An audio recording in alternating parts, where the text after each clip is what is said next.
ایسے محسوس ہو رہا ہے کہ اب سپریم کورٹ آف پاکستان ایک بڑا فیصلہ کرنے جا رہی ہے اور انتہائی اہم ترین آبزرویشنز اور ریمارکس سامنے آئے ہیں، اور سپریم کورٹ آف پاکستان کے 6 رکنی لارجر بینچ نے کچھ تفصیلات اور جو گرفتار لوگ ہیں، جو جیلوں میں گل سڑ رہے ہیں، ان سے متعلق تفصیلات معلوم کی ہیں، ان کے مقدمات کس سٹیج پر پہنچے ہیں اس کے بارے میں پوچھا ہے، اور ساتھ ہی ساتھ 103 جو متاثرین ہیں انہوں نے بھی پیٹیشنر بننے کی درخواست دے دی ہے، اور انہوں نے کہا ہے کہ ہم بھی درخواست گزار بننا چاہتے ہیں اور اس مقدمے کی سماعت میں حصہ لینا چاہتے ہیں، اور اس پہ بھی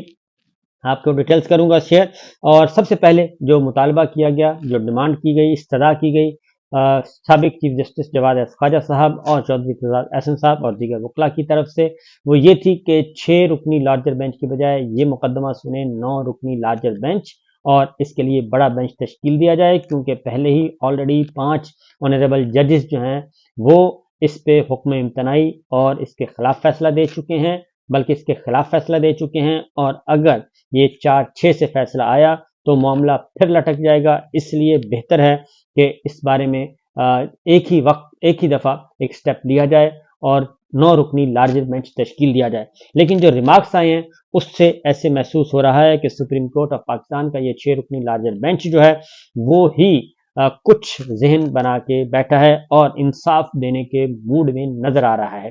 جسٹس امین الدین خان جو کہ اس بینچ کے سربراہ ہیں، انہوں نے کہا ہے کہ عدالت کا بنیادی مقصد انسانی حقوق کا تحفظ ہے۔ جس کو 6 ماہ کی سزا ہے وہ 1 سال گرفتار نہیں رہنا چاہیے۔ اگر سپریم کورٹ فوجی عدالتوں کا دائرہ اختیار ہی تسلیم نہ کرے تو بات ختم ہو جائے گی۔ یہ بہت ہی امپورٹنٹ ہے کہ اگر سپریم کورٹ فوجی عدالتوں کا دائرہ اختیار ہی تسلیم نہ کرے تو بات ہی ختم ہو جائے گی۔ اس کا مطلب ہے کہ آنریبل ججز کے ذہنوں میں کچھ موجود ہے اور ایک بہت بڑا ریلیف اور یہ ظلم کی سیاحت ختم ہو سکتی ہے۔ فوجی تحویل سے بریت کے بعد ملزمان کی حراست بھی غیر قانونی تصور ہوگی، یہ جسٹس مسرت ہلالی صاحب نے کہا ہے، اور بریت کا فیصلہ ماننے کا مطلب تو فوجی عدالتوں کا اختیار سماعت تسلیم کرنا ہوگا۔ جسٹس مسرت ہلالی صاحبہ نے یہ بہت ہی امپورٹنٹ ڈیولپمنٹ کہی ہے کہ اگر یہ مان لیا جائے کہ فوجی عدالتوں نے کچھ کو بری کر دیا ہے اور اس کا فیصلہ مان لیا جائے تو اس کا مطلب ہے کہ سپریم کورٹ فوجی عدالتوں کا دائرہ اختیار تسلیم کر رہی ہے۔ اس لیے انہوں نے کہا کہ ہم اس کا جائزہ لیں گے۔ چودھری اعتزاز احسن صاحب نے کہا کہ یہاں معاملات آرمی چیف کی توثیق تک لٹک جاتے ہیں اور فوجی عدالتوں میں بہت کیسز کیے ہیں، ایسے کیسز کے ٹرائل میں ہی پتہ چل جاتا ہے کہ سزائیں کیا ہوں گی، جسٹس مسرت ہلالی صاحبہ نے کہا، اور اٹارنی جنرل نے کہا کہ سزائیں کتنی ہوں گی یہ شواہد ریکارڈ کرنے والے ہی بتا سکتے ہیں۔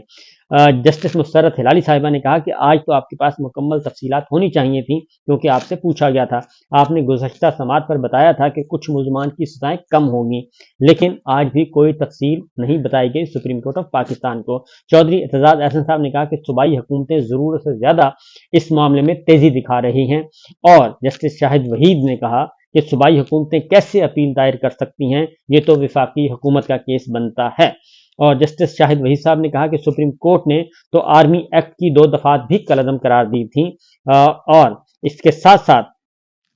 یہ بھی استدعا کی گئی، فیصل صدیقی صاحب نے عدالتی کارروائی براہ راست نشر کرنے کی بھی استدعا کر دی، اور اس پر جسٹس امین الدین خان جو کہ بینچ کے سربراہ ہیں انہوں نے کہا کہ لائیو نشریات کی درخواست پر ہم فیصلہ جاری کریں گے۔ اس کے ساتھ ساتھ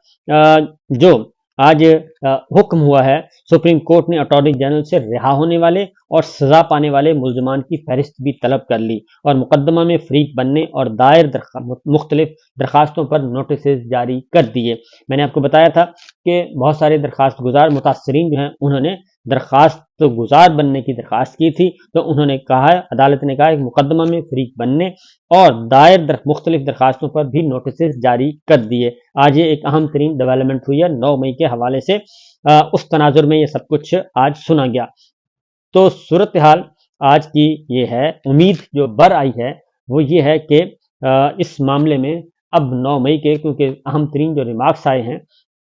وہ یہ ہو سکتا ہے کہ سپریم کورٹ جو ہے سیولینز کے ٹرائل اور فوجی عدالتوں میں سیولینز کے ٹرائل کو نہ مانے، اور اس کے ساتھ ساتھ وقتی طور پہ جو فوری ریلیف ملے گا وہ یہ ہے کہ جو انوسنٹ ڈکلیئر ہو چکے ہیں ان کو فوری طور پر رہا کیا جائے۔ جن کی سزائیں 6 ماہ سے کم بنتی ہیں انہیں بھی رہا کیا جائے، کیونکہ 9 مئی کے بعد سے یہ لوگ گرفتار ہیں اور ان کا کوئی پرسان حال نہیں، اور ایسی دردناک سٹوریز سامنے آ رہی ہیں کہ انسان کے رونگٹے کھڑے ہو جاتے ہیں کہ نہ ہی قانون کا کوئی پرواہ ہے، نہ ہی آئین کی پرواہ ہے، اور نہ ہی انسانیت، اور نہ ہی کوئی رحم کیا جا رہا ہے، اور نہ ہی انصاف کیا جا رہا ہے۔ یہ بہت ساری باتیں آ چکی ہیں، تو اس پہ تفصیلی پھر کسی وقت اس پہ بات کریں گے۔ تو دوسری جانب جب ایک اور امپورٹنٹ ڈیولپمنٹ ہوئی ہے وہ ہے عمران خان صاحب کے بارے میں، اور عدالت نے حکم دیا ہے کہ فوری طور پہ 4 اپریل کو ڈسٹرکٹ اینڈ سیشن کورٹ کی عدالت میں ایڈیشنل سیشن جج طاہر عباس سپرا نے اس مقدمے کی سماعت کی۔ عمران خان صاحب کے خلاف 6 اور بشرا بی بی کے خلاف 1 مقدمے میں ضمانت قبل از گرفتاری کا معاملہ ہے، اور عدالتی حکم کے باوجود عمران خان صاحب کو ویڈیو لنک کے ذریعے ان کی حاضری نہیں لگوائی گئی، اور عمران خان صاحب کے وکیل خالد یوسف چودھری محمد سعید صدر عدالت میں پیش ہوئے، اور یہ بار بار عدالت کہہ رہی ہے کہ آپ عمران خان صاحب کی ویڈیو لنک کے ذریعے حاضری لگوائیں، لیکن آج اڈیالہ جیل نے جو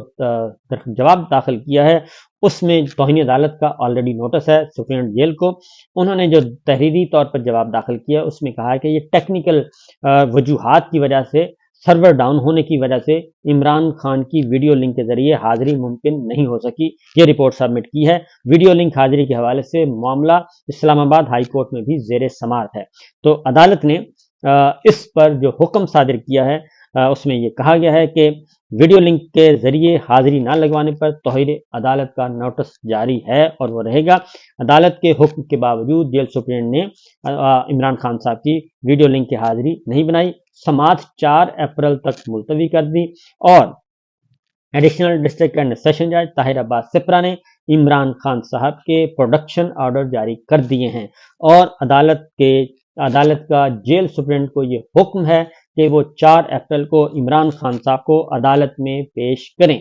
اور عمران خان کے وکیل خالد یوسف چودھری عدالت میں پیش ہوئے، اور یہ حکم آ گیا ہے، اور عدالت کا حکم ہے کہ 4 اپریل کو عمران خان اور بشرا بی بی کو عدالت میں پیش کیا جائے، اور عمران خان کے وکلاء کی جانب سے عدالت پیشی کے حوالے سے درخواست دائر کی گئی تھی جسے قبول کر لیا گیا، اور اب ویڈیو لنک کے بجائے عدالت ایک قدم آگے گئی ہے، کیونکہ سرور ڈاؤن کیا جا رہا تھا، ٹیکنیکل وجوہات بتائی جا رہی تھیں، تو اب عدالت نے اس سے بھی آگے قدم اٹھایا ہے کہ ٹھیک ہے پھر آپ عمران خان صاحب کو اور بشرا بی بی کو عدالت لے کر آئیں اور انہیں پیش کریں۔ یہ اہم ترین ڈیولپمنٹس ہیں جی، باقی خبریں انشاءاللہ اگلے ویلاگ میں آپ کو آگاہ کروں گا، لیکن